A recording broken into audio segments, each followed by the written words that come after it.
courtroom packed with reporters. A middle-aged man raises a sealed DNA envelope and says 12 words that leave the world gasping. "I am the biological son of King Charles III." Within hours, headlines explode. But inside Buckingham Palace, the reaction is far more personal. King Charles breaks down in tears, whispering, "Not again." As the truth unfolds, secrets buried for decades rise to the surface, and the monarchy faces its most intimate reckoning yet. The courtroom shock.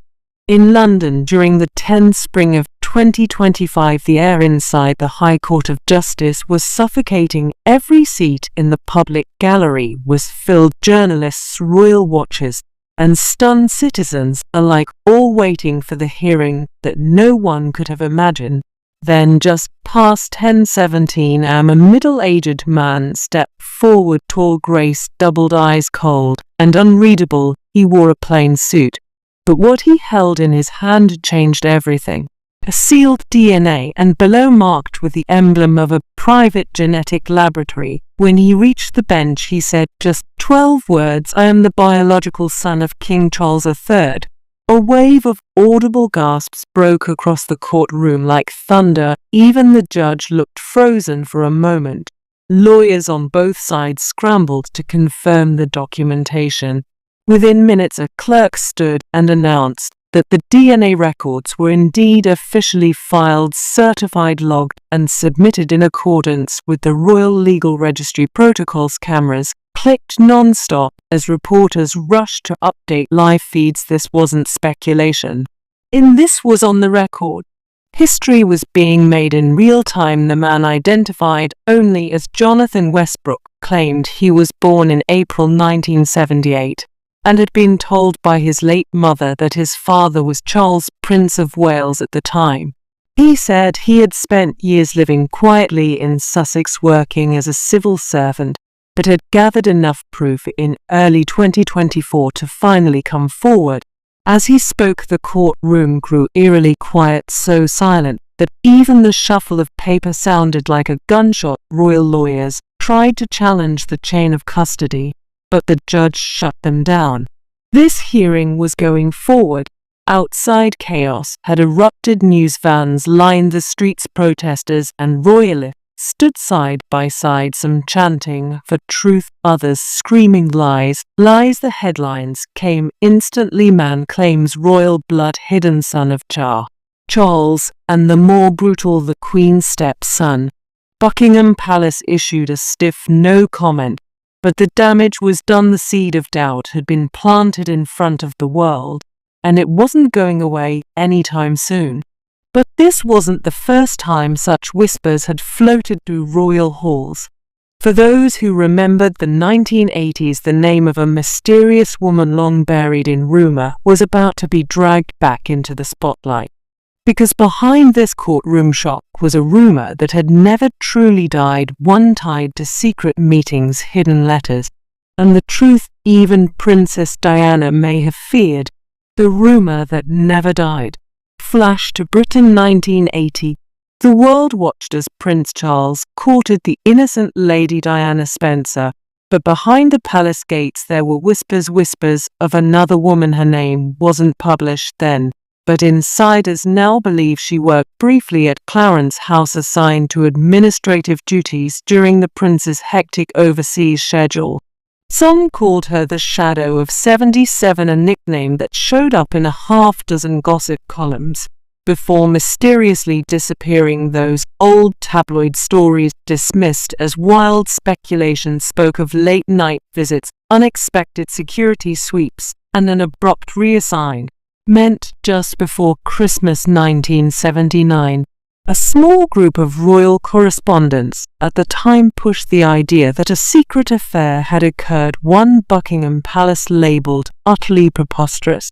But as the public embraced the fairy tale romance between Charles and Diana, those whispers faded, buried under royal wedding headlines, except for one voice that never fully let go: Diana herself. According to a former aide, Diana once said in 1985, "There were things I wasn't supposed to ask about. People I wasn't supposed to mention, close friends later confirmed she had heard of the woman, even asking palace staff, "Is there a child?" Though she never spoke about it publicly, her suspicions lingered, especially when in her own marriage she discovered just how many truths could be hidden behind protocol. The palace, for its part, stayed from no investigations, no follow-ups, just a consistent wall of denial. But a handful of royal insiders, former driver's aides, and one ex-bodyguard kept murmuring over the years, and now in 2025, the ghost of the past has walked into court. With a 98.6% DNA match and official documentation, the rumor has turned into a legal thunderstorm. One man is forcing the monarchy to revisit a chapter it thought it had erased, and that thunderstorm, it has science behind it. Because this time it's not gossip, it's not grainy tabloid photos or old diary entries. This time it's DNA, and what the labs uncovered has shaken the palace to its core. DNA evidence.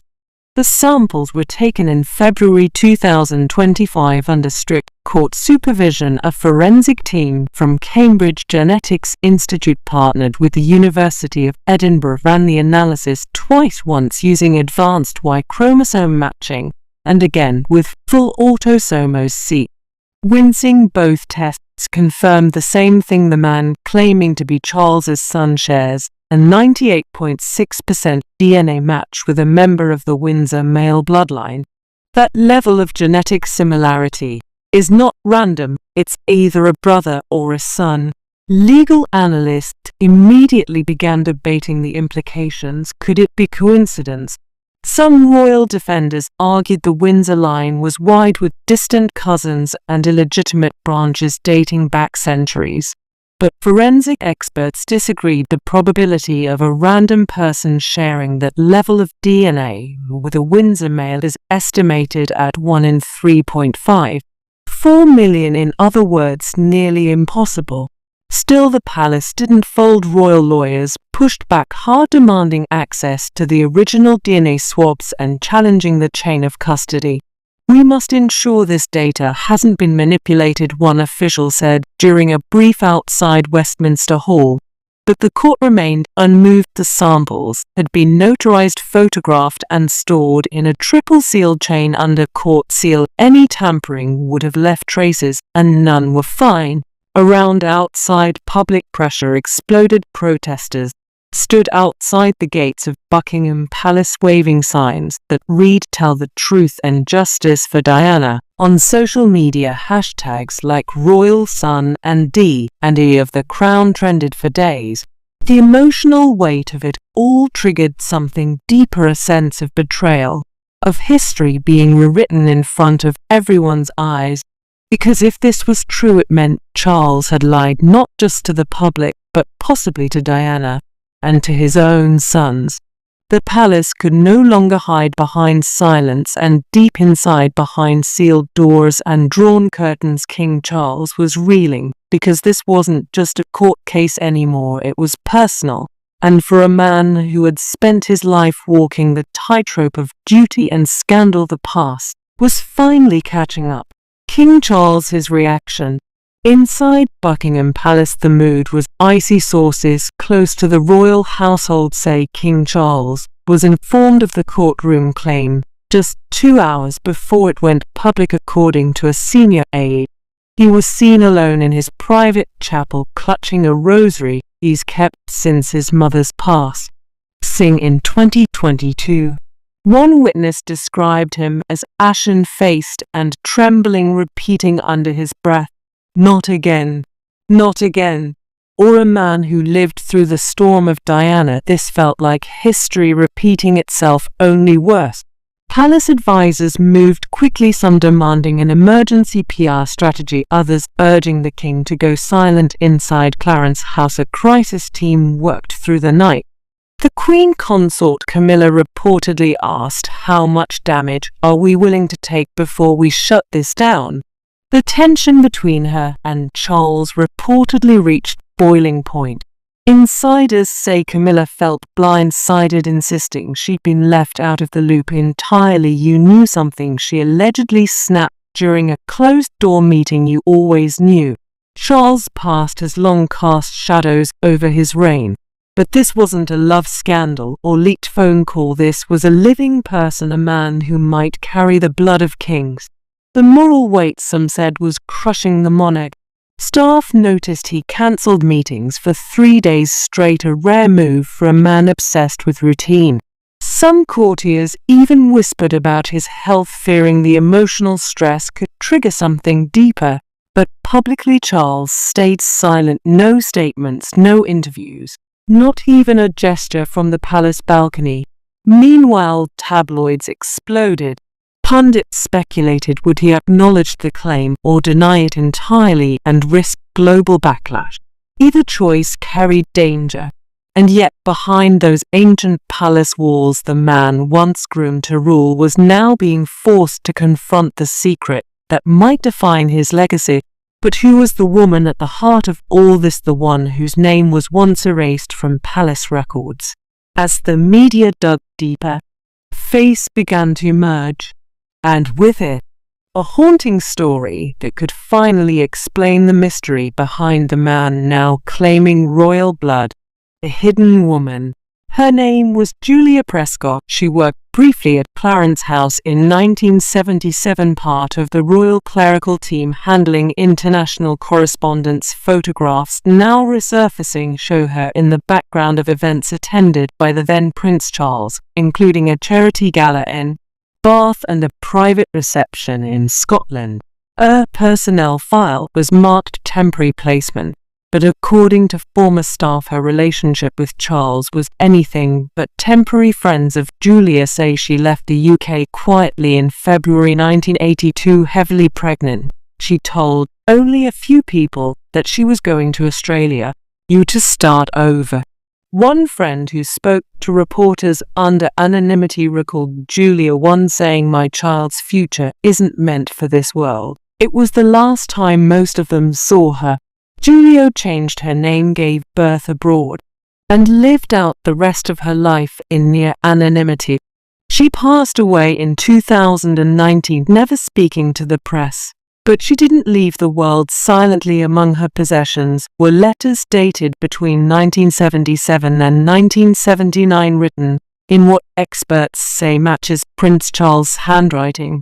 The content hasn't been fully released, but one excerpt reads, "I never intended for it to go this far, I just needed time." There are also photographs, one showing Charles and Julia walking along the grounds of Highgrove, smiling like two people who shared more than duty, now with her son stepping into the spotlight. Julia's story is being rewritten. What was once a shadowy rumor has become a crucial part of a royal reckoning. And though she's no longer alive to tell her side, the evidence she left behind speaks volumes. In the quiet lines of her letters, in the soft edges of old photos, lies the truth that Buckingham Palace never wanted found. And if the revelations done the public, they hit two men hardest of all: Prince William and Prince Harry, bound by blood, torn by distance. The half-brother scandal forced them into a silence neither expected. But behind the scenes, the royal brothers were far from united. William and Harry. Inside Kensington Palace, Prince William was livid. Sources say he called a private meeting just hours after the courtroom bombshell and described the situation as a direct attack on the legacy of our father. For William, who has spent years protecting the monarchy's image, the idea of a secret sibling threatened to unravel everything he reportedly told aides. This isn't just about DNA, it's about trust, duty, and the crown. Meanwhile, across the Atlantic in California, Prince Harry's reaction was different. According to those close to him, he expressed quiet sympathy, reportedly saying, "Every man deserves to know the truth about where he comes from." Though Harry refused to speak publicly, insiders say he was open to the possibility that their father may have made mistakes, and that roaring the man's claim would only feed public suspicion. The two brothers didn't speak directly, but both followed strict legal orders not to comment during the ongoing court proceedings.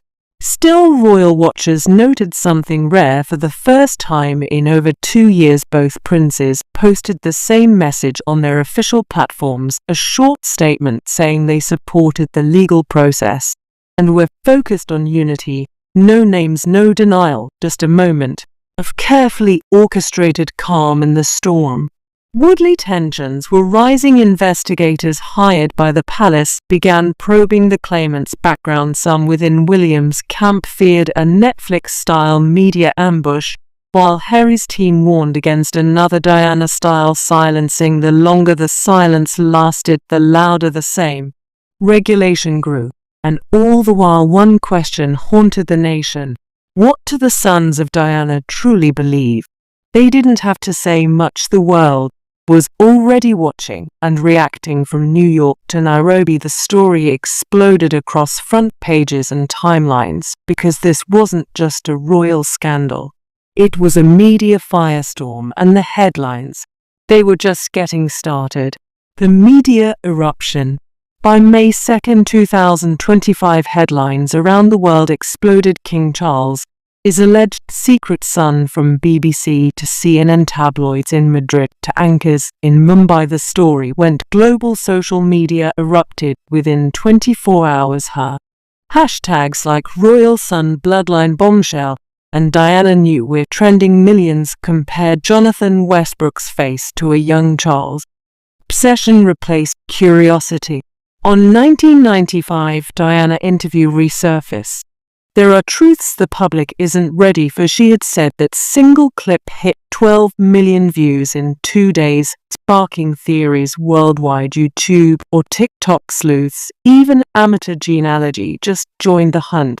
Over 400,000 downloads of court documents followed. This wasn't gossip, it was a global investigation. Conspiracy theories exploded. Diana knew Charles was blackmailed. Hospital records were buried in 1978. No proof, but people filled the silence. Even veteran royal reporters admitted this was unprecedented. Inside the palace, panic set in. Legal threats were issued, but it was too late. The story had escaped royal control and shaken the monarchy's image to its core. Palace panic. At 1:47 am, emergency lights snapped on. Inside Clarence House, senior advisors gathered for crisis talks dubbed the longest night. Options: deny, delay, settle, or silence. None agreed. "We survived makes it 1/4 you're sad, but this is different." Camilla was livid. "And this madness before it ruins everything," she told Charles. For her, this child, real or not, threatened decades of public redemption. She ordered silence, no leaks, no sympathy, no statements. Meanwhile, Charles's health declined. He skipped meals, missed meetings, even avoided St. George's Chapel. Rumors swirled. Some said he fainted after reading the DNA report. Medical staff were spotted at Sandringham. The palace gave no answers. Crisis teams clashed, settled privately or go public. William's camp pushed for transparency. A time was running out. Then came the court's ruling. What it revealed and what it didn't left Britain stunned, because sometimes truth only deepens the mystery. The verdict. June 9, 2025, courtroom 7 at 10:03 am. The judge delivered the long-awaited decision. The full DNA report would be reviewed privately behind closed doors. No public release, no cameras, just silence. Again, inside those chambers, experts confirmed partial paternity markers consistent with the Windsor male line. Not conclusive, but far too close to deny. Coincidence is negligible, one expert said, but without King Charles's direct DNA, the truth remained just out of reach. Outside, Jonathan Westbrook didn't flinch. "I came for acknowledgement," he said, voice trembling. And deep down he knows no book deal, no press tour, just one line: "The crown can keep its gold. I just wanted the truth." 2 days later, Charles appeared in Windsor. His voice, barely audible, was caught by "I'm Mike. Tell him I'm sorry." The words weren't meant for the public. but they were heard. The aftermath. Weeks passed, the press moved on. But inside palace walls, something shifted. Rumors of a private settlements world. Jonathan disappeared from public view, his legal case sealed under royal confidentiality. Insiders described a changed king, one whispered breakdown in Scotland, one confession to a clergyman, "I've buried so much for so long." Prince William took a different path. In a bold BBC interview, he declared no more secrets. He never named names, but the message was clear. Books followed, so did documentaries. The hidden heir broke records. But one moment lingered above all: a man in court. An envelope raised, "I am the biological son of King Charles III. The monarchy never confirmed it, a Charles's tears did. And one question still haunts Britain: